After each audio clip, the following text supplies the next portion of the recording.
Salut à toutes et à tous, on se retrouve comme chaque semaine et pour la dernière fois sur la chaîne YouTube du Couch Corner Club pour parler de NBA, de la finale NBA et de la victoire des Bucks de Milwaukee. Je suis avec mon pote Rémi. Salut Jus, salut à tous.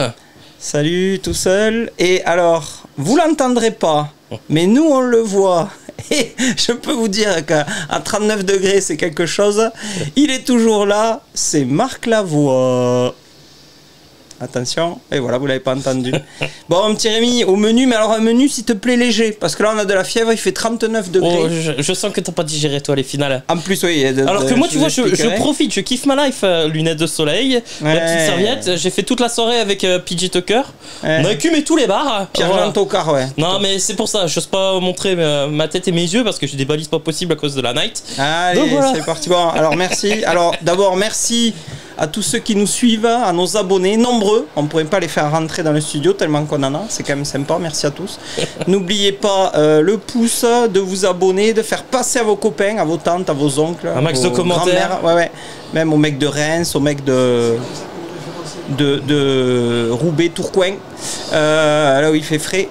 Le lien Tipeee dans la description. N'oubliez pas. Et en plus, vous mettrez des commentaires et plus YouTube va trouver qu'on est intéressant. Charrier à Max Jus, il adore en plus. Alors, justement, par rapport à ça, je lance le Jujuton. Si vous avez des photos avec des goodies des Suns, des casquettes, des t-shirts, des blousons, des briquets, ce que vous voulez, pour montrer à Rémi qu'il y a plus de fans des Suns que des cerfs, à part dans le bon et le mauvais chasseur. Celui qui voit un cerf, il tire, mais c'est le bon chasseur. En même temps, Chantal Goya, pour l'instant, t'as refait la chanson. Ouais, c'est plus le chevreuil qui a fait la Nico Suns. C'est pas fini, les gars. On verra, on reviendra. We'll be back. Ouais, voilà. C'est ça. Alors, la NFL, on me dit, Marc Lavoie qui en fait me fait des gestes, puisque maintenant c'est Marc Lavoie de la famille Bélier, parce qu'il a plus de voix, en plus. Tout en signe. En plus de on essaie de comprendre. Il n'a pas de voix. Donc là, je peux vous dire que le nombre de ça y va. Pour vous dire que la NFL est en route, mais comme l'effectif de NFL, c'est très nombreux, on attend d'avoir l'interview de tous les joueurs. Donc, ça prend plus de temps. Voilà, on a eu des petits soucis d'organisation. On est filmé par hélicoptère. Marc Lavoie n'a plus de voix, donc du coup, il s'est transformé en Marc tout court. Donc ça nous fait quand même un manque. Et il est en train de rechoper sa voix, de finir de creuser sa piscine. Et j'ai quand même dit que si les Suns perdaient, je mettrais une clim, donc j'ai amené la clim. Voilà. Qui fait aussi chasse moustique. Et aussi qui est les effluves d'alcool de Rémi, qui a fait la bringue toute la nuit pour fêter ça. Voilà, ça distribue un peu tout ça. Multifonction. Allez, mon Rémi, on enchaîne. N'oubliez pas, sport, fun and trash talk. C'est le Couch Corner Club. Générique.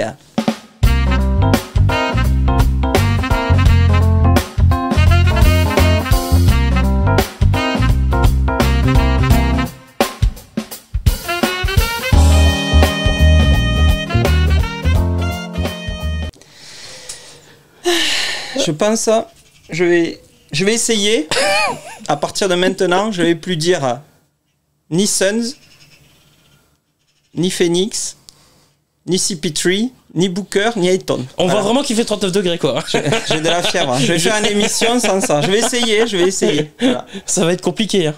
Parce que moi je vais venir là pour rabâcher justement. Les Bucks ont gagné contre qui au match 5 et au match 6 d'ailleurs? T'as vérifié que le micro de Rémi est allumé? Parce qu'en fait je l'entends pas, donc peut-être que son micro n'est pas allumé. Je sais pas. Voilà. Tu disais mon Rémi? Ouais, je disais ce que t'avais pensé du match 5. Le match 5 et 6? Eh bien écoute, le match 5, joli hold-up. Joli hold-up des Bucks qui méritaient pas de gagner. Par contre, le match 6, rien à dire. Je me suis levé à 3h du matin. Donc j'avoue que je me suis pas recouché après parce que j'étais trop énervé. Mais franchement, le match 5, y a plein de trucs à redire sur l'extra basket, on va dire, sur l'arbitrage, le coaching, ce qu'on veut, machin.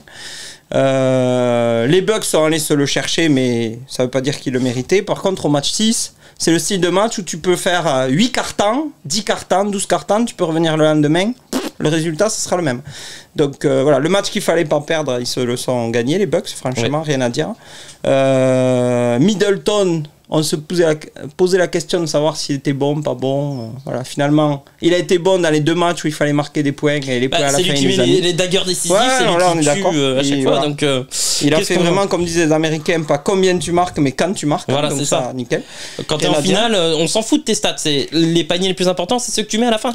Surtout dans les matchs à la muerte comme ça. C'est ça. Et pour fêter ça, comme j'avais parié avec Rémi, j'avais dit que si les Suns perdaient, je commandais un maillot de Milwaukee. Ah, on le sent en PLS, notre jus. Voilà. Donc je vous le montre. Alors je vais pas le mettre parce qu'en fait, j'ai peur que le grec passe un peu mal, qu'il me reste sur l'estomac. Pourtant, un grec, c'est digeste. Donc je vous le montre quand même que j'ai pas triché. Voilà, j'ai perdu mon pari. Donc j'ai acheté un maillot de... Comment on dit déjà? En fait, au Scrabble, ça fait des points. C'est sûr que par rapport à B-O-O-K-E-R, j'ai pas dit le mot, devine qui c'est, ça fait plus de points. Voilà. Donc, mais à partir de maintenant, je ne dis plus rien. Ah si, je vous ai dit que Saric était blessé, que depuis que Saric a été blessé, les Suns n'avaient pas gagné un match. Ah, je vous l'avais pas dit, mais... la blessure de Darius Saric, le tournant. Non, mais c'est pas un tournant, mais... Soit c'est une coïncidence, soit vu que Monty Williams, que j'ai protégé toute l'année parce que je trouvais qu'il était génial, là, à mon avis, il a perdu son duel parce que quand tu perds 4 matchs d'affilée, que tu changes jamais ton 5 de départ, que tu n'essayes rien de plus, alors que tu as pléthore de joueurs sur le bord et que tu es arrivé en finale en faisant tourner ton effectif, en ayant du collectif, je pense que Dario, en fait... Il a manqué dans ce sens-là, en fait. C'est pas le joueur au sens strict, c'est la rotation, les minutes, les points, les rebonds, tout ça qu'il a mené. J'aurais pas cru dire un jour, Dario Saric, tu nous as manqué pour quelque chose. Hein. Mais là, j'avoue que, comme par hasard... Moi, je suis pas totalement d'accord avec toi. Alors, certes, il s'est trompé dans ses choix tactiques. C'est pas la première fois. Oui, c'est pas la première fois, et ce sera certainement pas la dernière. Certes, il s'est trompé dans ses choix tactiques. Par contre, moi, au contraire de Bud, je ne trouve pas qu'il a réduit ses rotations. Cameron Payne a joué et a eu un impact plus décisif, et heureusement qu'il était là dans le Game 6. Cameron Johnson était là. Oui, il a joué. On a eu Torrey Craig, même s'il est un petit peu disparu sur les matchs 5 et 6. Pour moi, il n'a pas vraiment baissé ses rotations aussi. On a retrouvé Saric. Le problème, c'est qu'il l'a remplacé par personne. Mais tu vas remplacer par qui? Kaminski au match 6, il fait le meilleur match de la saison. Il fait son meilleur match de la saison. Alors dans ce cas, ok, je veux bien lui mettre le tort sur le match 5 parce que Kaminski n'a pas joué, mais comme tu lui as dit, le match 5, il est dominé par les Suns. Les Suns sont devant et il y a juste le dernier quart-temps où oui, il est resté un peu à faune au niveau de la stratégie. Oui, il fallait peut-être tenter le coup. On dit pas rester à faune, on dit Marc Lavoie est là. D'accord. Voilà, maintenant c'est breveté comme ça, on ne dit plus à fond, on dit bonjour Marc Lavoie. Ok. Non mais moi pour moi il a pas réduit la rotation. Alors, il a pas, je te dis, il a pas remplacé Saric en essayant des choses. Quand t'es coach, tu peux pas prévoir à l'avance ce qui va se passer. Si vous voulez, alors moi pour moi je suis pas d'accord. C'est pas un déménagement. Parce qu'il a tenté une zone. Alors certes, il a tenté une zone. Certes, elle était dégueulasse sa zone. Ça c'est la tactique. Moi je te parle de gérer de l'humain. T'as des mecs sur le banc qui sont payés, qui ont envie de jouer. Nader, pourquoi Nader? A priori, il est plus blessé. Nader. Ouais, mais c'est même pas un poste 4, Nader. Mais non, mais je te parle pas. Pourquoi tu le mets pas pour défendre sur Drew Holiday physiquement? Il est solide. Sur Middleton, il est un peu plus petit, mais il est stock. Pourquoi tu le mets pas 4-5 minutes on sait que pour casser un avant-bras, Nader, pour faire un peu de dirty basket? Je veux pas lui manquer de respect. Trop gentil. Non, mais je veux pas lui manquer de respect à Abdel Nader. C'est un joueur, un bon joueur de NBA, mais bon, c'est trop tendre pour ce niveau. C'est trop tendre pour les finales NBA. Tu sais pas. Tu l'essayes pas. S'il est au bout du banc, c'est sûr qu'il risque pas de faire une action positive. On a vu 2-3 matchs de Jeff Teague. Regarde ce qu'a fait Budenholzer, Bryn Forbes. Il a fait jouer 2 matchs. Il a été cataclysmique. Voilà, oui. Après 2 merci. Non, mais là, d'accord. Comment tu peux me dire Kaminski, il joue pas de la finale quand il rentre au match 6 parce qu'il a plus d'autre choix, il fait son meilleur match. Pourquoi? Parce qu'il est rentré. Il aurait pu être nul, mais au moins tu aurais eu la réponse. Oui. Tu vois ce que je veux dire? Le problème, c'est que les coachs à NBA, ils ont tellement de certitude sur ce qui est prévu et ce qui a fonctionné il y a 5 ans, 6 mois, 3 minutes avant, machin. Ils vivent pas au présent. Ils vivent dans le passé et dans ce qu'ils ont prévu dans l'avenir. En fait, ils sont jamais dans le présent. Toi, en tant que coach, à la fin, dans un match de série comme ça, la Muerte, tu vas pas abaisser tes rotations et faire confiance à tes meilleurs joueurs? Enfin, je sais pas. Mais moi, en tant que coach... moi, je te parle de Saric. Là, il y est pas. Non, mais Saric. Je suis d'accord. Donc, pour le remplacer, tu prends Riri, Fifi, Loulou, des mecs que t'as sur le banc. Ils sont pros, ils sont payés, ils sont sous contrat, il faut les faire jouer. C'est ça que je veux te dire. Ouais, mais tu fais pas quoi? confiance. Non, mais tu risques quoi? de les essayer. De prendre un beat. Eh bien, si le mec prend 2 paniers et tu fais changement, c'est pas du football, hein. Tu vois, il peut rentrer sortir. Hein, ouais, mais dans un match, par exemple, dans un match qui est très serré où il n'y a pas d'adresse, ou comme un peu le début du match 6. Enfin, oui, même tout le match 6, même tout le match 6, parce que les pourcentages d'adresse ne sont pas mais parce que ça défendait fort et que ça sifflait pas aussi. Bon. Ouais, enfin non. Des deux côtés, non, mais des deux côtés. Sur le match 6, je vais pas te ressortir la stat des turnovers des deux côtés. C'est horrible. Franchement, j'ai vu un match de basket, la première mi-temps est vraiment dégueulasse. Il n'y a pas d'autre mot. Il y a énormément de turnovers, il y a les mains moites, il y a la pression, il y a l'enjeu. Oui, ça je suis d'accord. Et puis les arbitres qui avalent leur sifflet quand même. Mais ceux qui sont amoureux du basket peuvent pas dire ah putain j'ai pris mon pied dans la première mi-temps. Tu le sais, un match 6 comme ça à la muerte, tu sais que c'est une question d'homme. C'est ça. Et c'est là où je me suis planté, où les Suns n'ont pas répondu présent. Trop tendre. Voilà. Et quand je te parle de dirty basket, c'est d'avoir un joueur du banc là qui rentre, qui dit l'autre en face. Antetokounmpo là, qui va mettre 51 points et machin et tout. Le mec il est injouable là. Tu l'attrapes en face, tu t'y fous. Que tu sois moins talentueux qu'Antetokounmpo, on le sait, il n'y a pas de problème. Hein. Tout le monde est moins talentueux que lui. Par contre, tu l'attrapes, tu t'y fous en face et tu mets un attentat en contre-attaque, tu le pousses un peu au rebond. Les mecs, les Suns, ils ont fait le gendre idéal. Voilà, ils étaient tout bien propres, tout bien truc. Ayton, il s'est échappé au match 6. Alors ça sert à rien d'avoir un physique comme ça. Non, moi je suis pas d'accord. Il s'est fait bouger par Brook Lopez, attends. Ouais, mais alors Ayton. Le cousin de Jennifer, quoi. Il a fait un coup de twerk, Brook Lopez, il a twerké le truc et. Attends. Alors, moi, Ayton, je vais étonné, mais. Ça t'étonne, dis donc, ça t'étonne. Oui. Ouais. Non, moi, Ayton, j'ai pas envie de le blâmer. Honnêtement, tu regardes, alors il doit faire 18-12 sur la série, sur les finales, mais. À la fin, il est cramé. Il est cramé. Alors oui, j'en reviens. Il n'y a pas de backup ou Kaminsky n'est pas rentré ou est rentré trop tard. Mais il est cramé. Et derrière, il doit se farcir Antetokounmpo. Non, mais quand ça, il attaque. d'accord. Et honnêtement, c'est normal qu'en attaque, les petits hooks, les petits lay-up à la fin, il les met plus dans le match 5 et 6. On est d'accord. Parce qu'il est rincé. Il a joué plus de minutes que Devin Booker. Il a joué 45 minutes par match. Je suis d'accord avec toi, sauf que Ayton, lui, c'est pas lui qui fait les rotations. Lui, il joue quand on le fait entrer. Non, mais ce que je veux dire, c'est que j'ai pas envie de blâmer Ayton. Non, mais alors, ça c'est une chose. Après, parce que là, toi, t'étais en train de dire blâmer Ayton. Mais oui, mais parce que Brook Lopez, il a marché dessus au match 6. Mais parce que Brook Lopez, il joue 20 minutes. Normal qu'il marche dessus.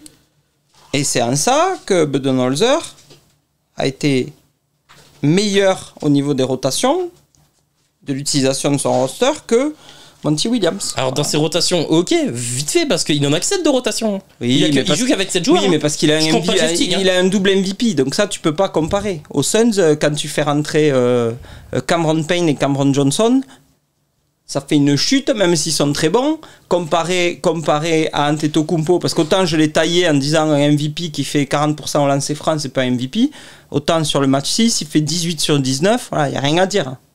Voilà. Il a fait le gros match au moment où il fallait. Là, on peut dire que c'est un MVP. Là, il mérite. Voilà, et le mec il met pas un lancer franc de toute la saison, et là sur le match. Tu l'as vu l'anecdote d'ailleurs là il l'aimait. Bon. Il y a un bar à Milwaukee. Après, il met toujours 15 secondes à shooter au lieu de 10, ça c'est autre chose. Il faut que la NBA légifère là-dessus. Oui, mais sauf que c'est 10 secondes, mais tant que les arbitres le sifflent pas.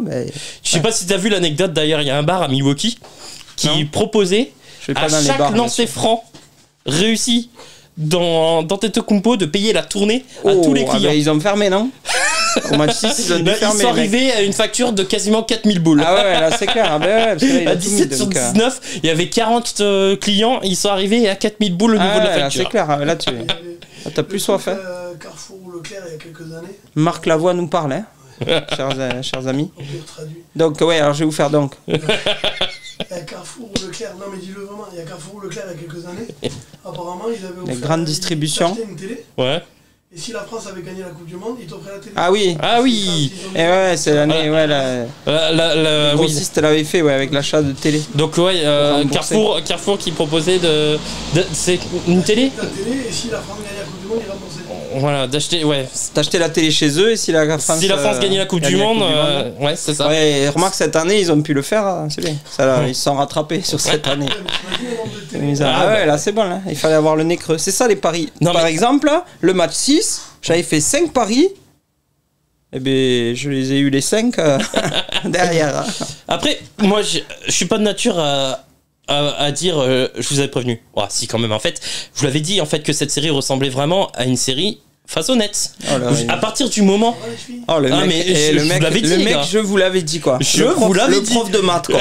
3 plus 3. Mais je vous l'avais dit les enfants, c'est quand même facile. Moi, ça fait 33. 3 plus 3. Et alors, physiquement. Alors que le mec était d'accord avec moi quand je disais qu'Atlanta ferait une meilleure finale. Ah oui. Bah, physiquement, évidemment. Les Bucks. Évidemment. Physiquement, les Bucks. Eh bien, alors. Oui, alors. Et c'est en ça que je te dis. Si tu regardes les 2 premiers matchs, ça a été arbitré. D'une certaine façon. C'est la photo ref. Mais non, je te dis pas ça. Je te dis, quand t'es joueur, il faut jouer en fonction de l'arbitrage. Sauf que, quand t'as des déménageurs bretons contre des basketteurs, que au niveau basket, les 2 premiers matchs, ils n'ont pas été invités, à partir du 3e, ils ont durci, et les arbitres ont laissé jouer. Et à partir de là, ils ont laissé jouer, sauf que les Suns, c'est en ça que je te dis... Il fallait qu'ils se crachent dans les mains, qu'ils appellent 2 types du bout du bal, là. Javon Carter, là, le mec sous sa capuche, là. Ouais, pourquoi il joue jamais, lui? Il a fait quoi? Et je pense qu'il a dû dire un gros mot à Monty Williams, où il a fait un double fuck dans les vestiaires, hein, où il a bouffé sa glace au dessert, je sais pas. Lui, tu le fais rentrer, il est solide, il est capable d'aller remuer un peu de la viande, hein, le mec. C'est pas un problème. Puis lui, s'il fait 5 fautes ou 6, on s'en cague. Hein. Tu vois ce que je veux dire? Et c'est en ça que les Suns n'ont pas su s'adapter. Le rookie Jalen Smith aussi qui aurait pu jouer. Ouais, Jalen Smith, ouais, le motard. Non, mais le problème c'est qu'il avait de la buée sur les lunettes. Il pouvait pas jouer. Google Glass. Il fallait qu'il à chaque fois. Voilà. Ah, un petit mot sur Toupane quand même qui est le 6e français à remporter un titre NBA. Axel Toupane, champion NBA, qui a habité quand il était petit en face de chez le président de Castle Hardy. Big up à JC qui se reconnaîtra la moustache et qui était gardé par la fille du président de Castle Hardy. Après, est-ce qu'un titre ça vaut quand t'as pas joué? Moi je pense, honnêtement. Ah si, Axel Toupane. Moi, alors... est-ce qu'un titre vaut quand t'as pas joué, nous pose comme question Marc Lavoie. Moi honnêtement oui, puisque pour moi il a intégré un effectif, il a fait une saison de G-League fantastique, il faisait partie des meilleurs joueur de G-League, il a été en finale perdue, et d'un autre côté, alors même s'il n'a pas joué, il a fait partie du roster, il a fait les entraînements avec l'équipe, justement, c'est bien il a joué en régulière quand même. Parce qu'en off, je peux vous dire que le papa d'Axel Toupane, Jean-Aimé Toupane, qui jouait à Toulouse, qui est maintenant coach des U20 de l'équipe de France, mon pote Ali Bouziane est assistant sur les U20 de l'équipe de France, et quand on s'est vu en off, j'ai parlé d'Axel Toupane en lui disant: est-ce que Axel il devrait pas prendre plus de tirs, prendre plus de machins, faire plus de trucs? Et en fait, Ali, qui est un grand spécialiste de basket, m'a dit: mais Juju, Axel Toupane, s'il a trouvé un contrat en NBA dans une équipe qui joue le titre et du coup maintenant qui est champion NBA, c'est parce que son jeu, c'est d'être un bon défenseur et de bien faire les choses moyennement, et c'est pour ça qu'ils l'ont pris. Ils l'ont pas pris pour qu'il shoote dans tous les sens. Faut pas se leurrer. Aujourd'hui, le profil qu'ils l'ont pris, et c'est pour ça qu'il mérite d'avoir son titre. Même s'il n'a pas joué. Faut pas se leurrer. Quels sont les premiers profils recherchés à la draft? Le premier profil recherché, c'est un 3&D. C'est-à-dire un mec qui va défendre le plomb. Ah, là, on a perdu Marc Lavoie. Et un mec qui va rentrer anglais qui n'était pas week-end, là, on a perdu complet. Là, il est déjà à la piscine, là. Il a abandonné. Ah ouais, là. Ah ouais, lui, il connaît que swimming pool en anglais. Un film non anglais qui soit pas chewing gum ou cheeseburger, c'est swimming pool qu'il connaît. Ah putain, énorme. Non, mais voilà. Après, dans ce cas-là, Nikina, il devrait pas. Non, mais Franck, c'est encore différent. On parlait de la situation de Franck. Déjà, moi je pense que Franck va faire une belle campagne de JO. Franck Nikina, oui, il va défoncer les ricains. Et moi je pense je l'ai envoyé sur Facebook, j'ai dit surtout défonce les ricains. Donc voilà, moi je pense que. Et alors, rappelez-vous quand je vous ai parlé des JO de Team USA d'abord, les copains, vous me disiez oui, mais si, c'est un roster de fou, machin. Match 1, ils perdent contre le Nigeria. C'est de la prep, on s'en cague. Oui, non, mais de la prep, d'accord. Regarde, l'équipe de France a perdu 3 matchs de prep. Oui, mais tu joues contre l'Espagne, c'est pas pareil. Match 2, tu perds contre l'Australie avec le Bushman, avec les dieux sont tombés sur la tête. Ça fait 15 ans qu'il fait les mêmes shoots. Comment il s'appelle? Patty Mills, voilà. Tu perds aussi. Et comme par hasard, ils ont inventé, inventé ou pas, mais. Ils les a mis dedans. 2-3 blessés, 2-3 Covid. Ils font venir Javel McGee, qui est quand même un vrai intérieur, qui peut en FIBA défendre sur des grands saucissons. Ah, c'est clair qu'ils auraient bien aidé en finale. Il dégage le professeur Love, il dégage, il est rentré à la Casa, soi-disant il est blessé, ça fait 15 ans qu'il est blessé. Le cousin d'Avril Lavigne, Zach Lavigne, le demi-frère, à la Casa, pareil, il est allé ramasser des raisins. Et oui, parce qu'ils ont, et comme par hasard, comme par hasard, ils ont rééquilibré une équipe qui n'était pas du tout. Alors rappelez-vous, quand je vous ai dit au début, attends, tu veux aller à la mine avec qui? Avec Draymond Green. C'est ça le problème. La petite rumeur d'Amen Lillard de chez les Warriors. Ah, il y en a une autre qui est sortie. Les Warriors, Klay Thompson, ce matin, j'ai appris l'actualité. Klay Thompson et Steph Curry ont demandé à Bob Myers de s'activer pour aller chercher Bradley Beal plutôt. Ah, quand même. T'imagines Lillard? Bradley Beal. Donc il y a la rumeur Lillard, mais Lillard il est convoité par qui reviendrait à la maison. Lillard de Warriors qui reviendrait à la maison. Ouais. Mais bon, ça. À la Casa. Et Bradley Beal. Moi je préférerais Beal perso. C'est un poste 2-3 Bradley Beal, hein, c'est ce qui manquerait. Hein. Tu transfères Beal à la place de Wiggins. Pour mettre avec Thompson et Curry, oui. Parce que le problème, si tu mets Lillard et Curry, qui monte la balle? Qui défend? Oui, qui défend, alors si tu veux parler. Ouais, alors ça, du coup, mais qui prend le dernier tir, quoi? Ça, à la limite, c'est des stars, ils peuvent s'arranger. Oui, moi, non, mais. Là, t'as une équipe Ce que je veux dire. Ouais, et Curry n'est pas. Ouais, mais Curry n'a pas l'ego de Kawhi Leonard. Moi, il va pas vouloir prendre le dernier tir, absolument. Moi, ce qui me dérange, c'est que qui défend? Lillard. Alors, Curry a progressé, mais ça reste les minima, et Lillard et défend Wiseman. Ouais, super. Visement. Non, mais bon, de toute façon, on verra, on en reparlera une fois qu'il y aura les premiers moves de la free agency et des trades. Moi, j'attends de savoir qui c'est qu'ils vont me prendre au Suns. Non, j'ai dit, j'ai pas le droit de le dire. Donc, l'équipe d'Arizona qui était en finale NBA cette année. Vous avez un choix loin, tu t'en fous, tu le connaîtrais même pas. Ou la ville, c'est le nom de l'acteur de Joker, Joachim. Bip. Voilà.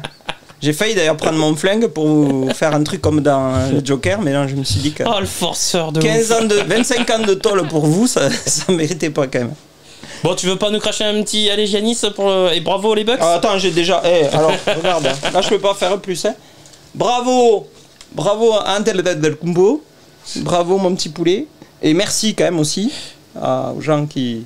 Moi, j'ai donné ta chance et t'as travaillé comme un fou, ça c'est beau. Ouais. Voilà. Le parce seul que là, truc faire bon le dernier match, Giannis, on l'a pas dit, mais faire le dernier match avec 50 points parce qu'il les porte. Hein. Ah oui, s'il est pas là, les Suns repartent pour un match 7 à la maison. Là, c'est sûr. Mais il les porte totalement, il met 50 points, il les tient. Non, mais là il a fait son boulot. Et alors après, pour être objectif, même si ça me fait mal à l'endroit où je suis assis, sur lequel je suis assis, il faut dire quand même que les Bucks. Ils ont construit une équipe pour ça. Ils y sont pas arrivés du premier coup, ni du second, ni du troisième. Oui, ça a pris du temps. C'est la 4e saison où ils galèrent, où ils avaient vraiment mis les moyens, y compris avec Bobby Portis. D'accord? Parce qu'on rigole, moi il me fait rire. Mais enfin, quand même, sur le terrain, au match 6, au match 5. Il a été décisif sur le match 6. Il n'y a pas eu de match 7. Non, il n'y a pas eu de match 7. Non, au 5 et au 6, il a été vraiment très sur bon. le match 6, il a été donc, du coup, respect aussi à, comme tu disais, c'est entre guillemets petit marché où les mecs ils prennent plus le temps quand même. Parce qu'ils ont moins la pression, ils prennent plus le temps d'arriver à leur fin et de construire et de faire un truc. Voilà. Donc, là-dessus, je peux que m'incliner. Le seul truc qui m'ennuie, c'est que les Suns, à mon avis, comme on a dit hier avec mon pote Mamina, je pense qu'on sera à la retraite la prochaine fois qu'ils seront en finale NBA. Sachant qu'il nous reste 25 ans à travailler. J'ai un petit peu peur que pour ces deux équipes, c'était un peu l'année ou jamais, vu que l'année prochaine, on aura deux. Oui, sauf que les Bucks, ils l'ont. Tu vois ce que je veux dire? Même si l'année ou jamais, les Bucks, ils sont repartis avec le trophée. Ils ont la bague. Comme Toronto. Toronto, c'était un one and done avec Kawhi. Mais bon, voilà. Ce que je te dis, c'est qu'aux Suns, le seul truc qu'ils ont fait, c'est 100% de réussite, 3 finales, 3 défaites. Voilà. Donc ça fait mal au. Champion de la loose. Enfin voilà. Eh ben c'est tout pour donc les pronostics. Dernière. Alors quand même, on peut quand même faire les pronos. Ah oui. C'est fini donc. Attends. J'ai encore gagné. Voilà. Mais oui. Pronostic. Bon, Rémi aura une crampe à l'autre jambe. Ça c'est ça, je pronostique. Marc Lavoie aura perdu les cheveux avant d'avoir fini de construire sa piscine. Ça c'est sûr. Et moi. Je pense que je me serais fait des implants capillaires avant que les Suns soient champions. Ah merde, j'ai dit Suns, bon tant pis. Donc au final, au total, en fait, pour résumer, c'est moi qui gagne quoi. Ouais, j'aime bien se résumer. C'est toujours Rémi qui gagne. C'est toujours celui qui travaille qui gagne. Rémi, c'était le plus studieux de l'équipe. Hein. Les petites fiches, tout ça, il révisait. Ah oui, tous ceux qui nous ont suivis depuis le début, donc les locaux, Dany Leger, Christophe C de Cugnot aussi. Un grand merci à tout le monde, à tous nos abonnés. À nos viewers, n'hésitez pas à commenter, ça nous fait du référencement. On vous répondra si vous avez des questions. Voilà. Et on va avoir aussi maintenant une community manager. On va être sur tous les réseaux sociaux modernes de Jones. C'est en train là, ça arrive. Ça arrive avec la NFL. C'est à peu près au même endroit. Et on va se retrouver. Alors on ne sait pas encore la formule, mais en octobre, c'est sûr. On vous dira, on vous tiendra au courant. Et surtout la NFL qui arrive. Regardez la NFL. Voilà, la formule sera le même principe. On vous tiendra au jus de toute façon sur les réseaux sociaux pour vous prévenir. C'est ça. Et on ne vous manquera pas de. Et n'oubliez pas les gestes barrières, toujours à mettre de Rémi, parce que le problème, c'est pas le Covid. Le problème, c'est que quand tu as la jambe avec sa crampe, il peut te péter le nez. C'est ça le problème. C'est bon, les filles. Allez, on vous dit au revoir. Donc n'oubliez pas, sport, fun and trash talk, c'était le Couch Corner Club. Salut à tous. Bonnes vacances. Ciao.